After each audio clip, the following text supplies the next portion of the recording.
In communities, my personal community is Patriot camps.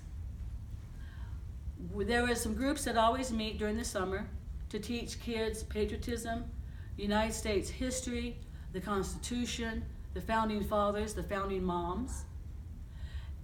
And I'm a part of that group. And I help create, I tell George Washington stories. This year I might be talking about the Constitution. I might be talking about all kinds of things. There's apparently a woman that was in the military that helped shoot cannons. Now I just heard about her today. And that's one of my communities. As one of you guys have all kinds of communities. And they can all serve a good purpose.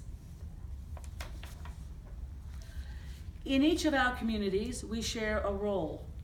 It might be, you might be in the limelight, or you might be a silent worker. And sometimes even silent workers can be recognized. When I worked for Intel, I was given an award. I'm just on the phones, one of many answering phones for tech support. But I was recognized. One customer told me, or at least told my manager, that because of Melva's support, I am now buying another $35,000 worth of Intel product. Wow. I did ask my boss, can I get a cut? The boss said, no. I thought, well, that's not very much appreciation for what I accomplished. But it was worth a shot. And, I mean, what a charge! I helped make someone $35,000. Because I have a smart mouth. Okay. Now, in our community, you may serve in positions of leadership. You may serve in positions of just being a grunt. You know, those leaders can't do much without those grunts. And sometimes there's some very capable people. Sometimes a leader of a group needs to encourage the little people. I want to reference another documentary called Justice League movie. We know these are all documentaries. There was a very significant scene I liked in the movie. Flash, a teenage kid, is scared. There is a battle, and he says, I usually just go ahead, I'm really fast, I push people and run away. And that's the way he attacks. Batman says, you need to rescue these civilians. Flash says, I'm too scared, I don't dare. And Batman said, just rescue one. Flash was worried. He didn't know if he could do it. He grabbed one, rescued that person. Okay, I did it once. Can I do it again? He then started rescuing people. He just had to rescue one. But once he gained the confidence, that leader knew that if you gain the confidence to do one thing once, you can do it again and again and again. So I thought that was a very good documentary to reference. A bad example of a leader, Thomas Edison. There was a brilliant genius named Nikola Tesla. He was brilliant. He was the one that was behind the AC current that we now use in our homes. The first abuse of Thomas Edison was that he said to Tesla, if you will go ahead and make sure all these generator and equipment things work, you can get $50,000. So Tesla devoted a year's effort to make these things work really nice. And then when he came for his money, Thomas Edison says, you silly guy, don't you understand an American humor? Zing.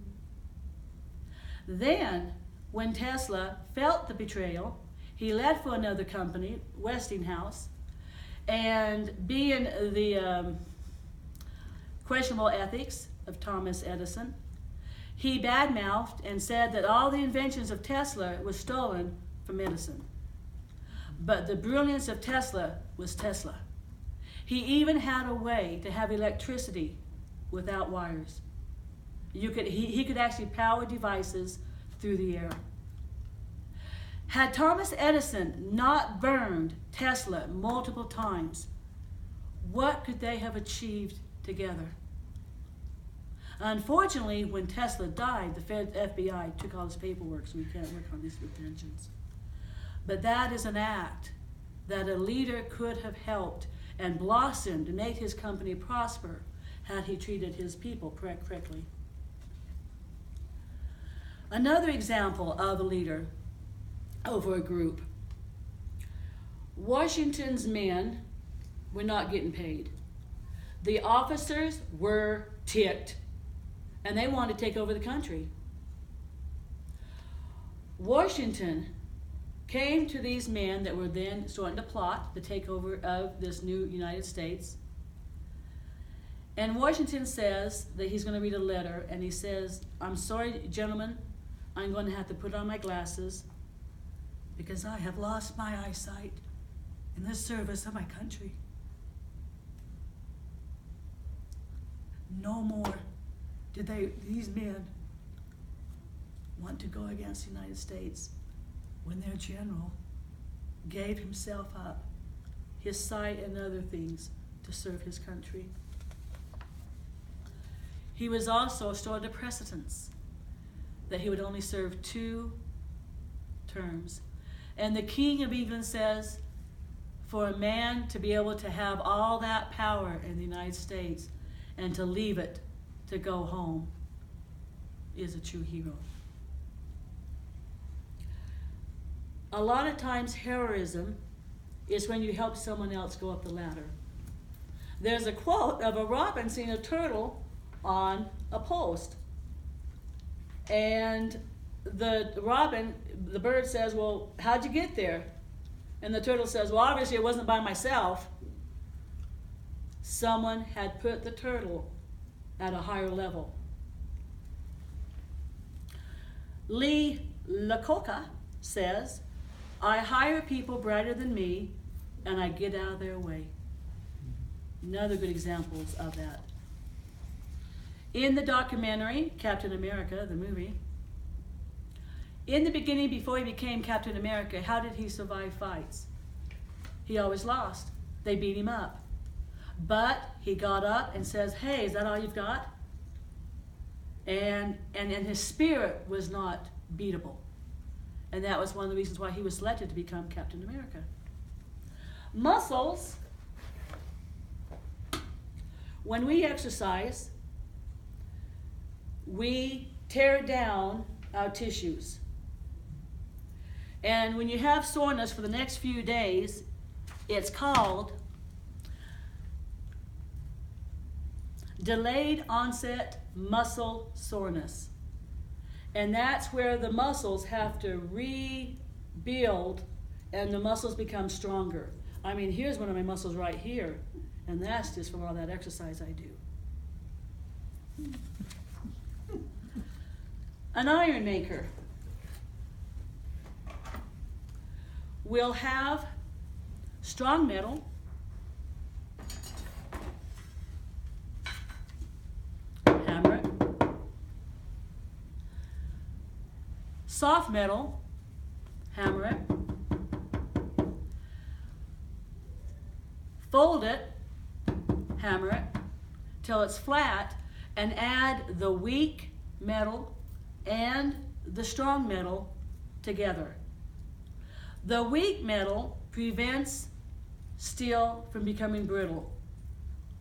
The strong metal helps the metal have strong endurance.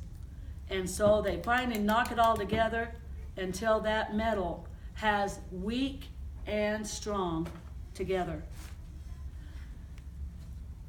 If you want to shape some boards of wood, you put it into a steamer, cook it, till the whole board is filled full of moisture.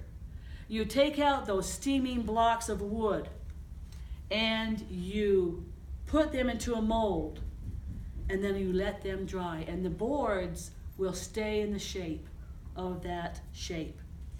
For me, I tried to pass Microsoft tests. I failed 10 times. It cost $100 a shot. So I took the test 17 times, and 10 of the 17 was from failures. Let's just say I was not the wealthy woman I once was. I had to sell the Mercedes. But what did I learn from that? So now this is a moment of reflection, and before you close, I will get the questions up. Here are the questions for you. What challenges from your past molded you to be the better person or a more sympathetic person? Which of your weaknesses can work to your advantage? And then a whole new set of questions. Write down an experience where someone inspired you to go further than you ever thought possible. What positive skills do you personally possess that you could teach others?